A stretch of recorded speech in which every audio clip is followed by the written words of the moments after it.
வந்து நீங்கள் ஒன்றுமே பண்ண முடியாது, பார்வையே வராது. இப்போ வந்து லேசாக தட்டி இருக்குது, உள்ளுக்குள்ளே மட்டும் தட்டி ரத்தம் மட்டும் இறங்கிருச்சு, கண் வந்து மூடி இருக்குது, ரத்தம் இறங்கி கண் மட்டும் மூடி இருக்குன்னா அது ஒன்றும் பிரச்சனை இல்லை.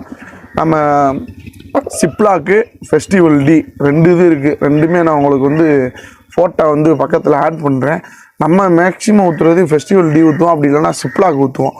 ரெண்டுமே வந்து கண்ணுக்கு அருமையான மருந்து. இப்போ வந்து கண்ணில் ரத்தம் இறங்கி அந்த இதில் மூணுனதெல்லாம் இப்போ ஒரு சில சேவலுக்கு வந்து கருவிழி கலங்காமல் நல்லா இதாக இருக்கும், ஒரு சிலதுக்கு அரைப்பார்வையில் வந்துடும். அரைப்பார்வை வர்றதெல்லாம் இருக்குது. ஆனால் நீங்கள் அதை ஊற்றுறது மட்டும் விட்டுறாதீங்க, ஊற்றிக்கிட்டே இருங்க. கருவிழி கலங்கிருச்சுன்னா உங்களுக்கு மேக்ஸிமம் பார்வையே போயிருங்க. ஃபெஸ்டிவல் டி சிப்லாக்கு இந்த ரெண்டில் ஏதாச்சும் ஒன்று ஊற்றுங்க. நம்ம வந்து ஃபெஸ்டிவல் டி தான் ஊற்றுவோம், அப்போ இருந்து போகிறீங்க ஃபெஸ்டிவல் டி தான் ஊற்றுவோம்.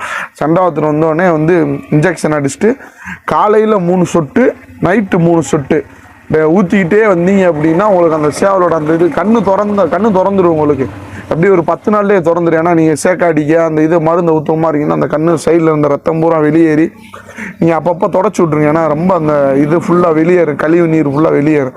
ஆனால்